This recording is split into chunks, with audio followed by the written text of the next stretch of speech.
Bonne nouvelle pour la rentrée académique 2022-2023, l'École supérieure d'administration, d'économie, de journalisme et des métiers de l'audiovisuel ESAE vous ouvre les portes de ses différents sites. À Gbedjourmende, à Bomé-Calavi, à Kpakpa et même à Parakou, l'université ESAE vous offre des bons d'études et des demi-bourses dans toutes ses filières en licence 1, 2 et 3. Et pour les 100 premières inscriptions en master 1 et 2, bénéficiez des demi-bourses. Nouveau bachelier, vous avez au moins la mention assez bien. Inscrivez-vous vite à ESAE et bénéficiez d'un bon de 50 000 francs CFA. Étudiants, étudiantes et nouveaux bacheliers, payez 200 000 francs CFA en sciences de gestion, sciences économiques, sciences juridiques et en administration des affaires en licence 1, 2 et 3 et 500 000 francs CFA en master 1 et 2, 250 000 francs CFA en administration générale, administration des finances, journalisme et métiers de l'audiovisuel en licence 1, 2 et 3 et 600 000 francs CFA en master 1 et 2. Alors, inscrivez-vous vite et profitez des offres exceptionnelles mais également d'un enseignement de qualité à l'université d'excellence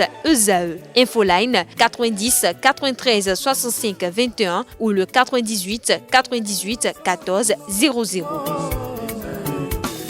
ESAE, l'excellence à un nom. Mesdames et messieurs, bonjour et bienvenue sur Free Sport. Le championnat national de football, Super League professionnelle, a achevé sa 16e journée ce week-end. À l'issue des différentes confrontations, Coton FC reste leader du championnat avec 38 points. L'Autopopo, son concurrent direct, est deuxième avec 33 points. Malgré sa défaite, Ayema Football Club ne bouge pas de sa 3e position. Dynamo d'Abomey est 4e, suivi de Dadje FC 5e. Asvo d'Amissa Jacques, Aspac et les Cavaliers de Niki sont respectivement 6e, 7e, 8e, 9e et 10e. Le club de Banikwara Banigansé se positionne à la 11e place avec 19 points. 17 points pour l'AS Cotonou, les Requins de l'Atlantique et l'AS Takouné respectivement 12e, 13e et 14e. Les Buffles du Borgou, vice-champions en titre, n'ont toujours pas trouvé leur repère. Le club de la cité des Kobourou est 15e avec 14 points. Le club le plus titré du Bénin, les Dragons de l'Ouémé, garde la lanterne avec 7 points. Du côté du championnat féminin, la 4e journée des playoffs s'est achevée également ce week-end.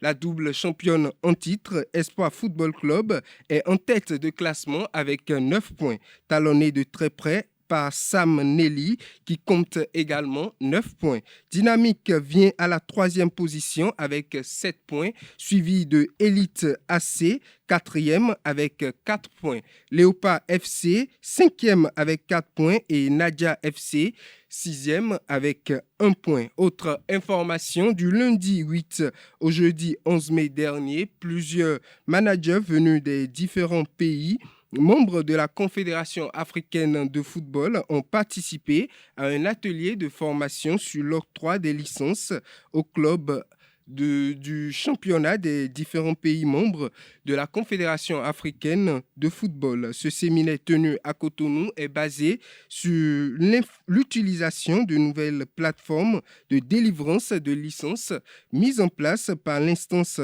continentale.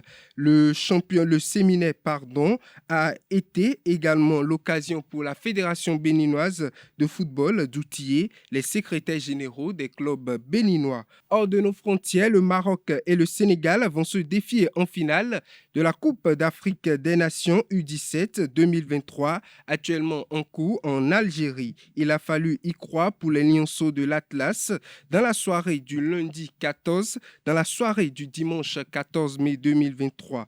Face au Mali en demi-finale de la CAN des moins de 17 ans, le Maroc n'a pas su faire la différence jusqu'au coup de sifflet final. 0 but partout et place au tir au but. Avec 2 buts de retard durant cette séance, le Maroc semblait très mal embarqué au bord de l'élimination. Mais c'était le moment choisi par Ben Rossil pour briller. Après avoir après avoir repoussé 2 tirs. Le gardien de l'académie de Mohamed VI détournait la tentative de l'arrière gauche Gaussou Koné et propulsait sa sélection en finale. Le Maroc va donc affronter le Sénégal en finale le vendredi 19 mai 2023.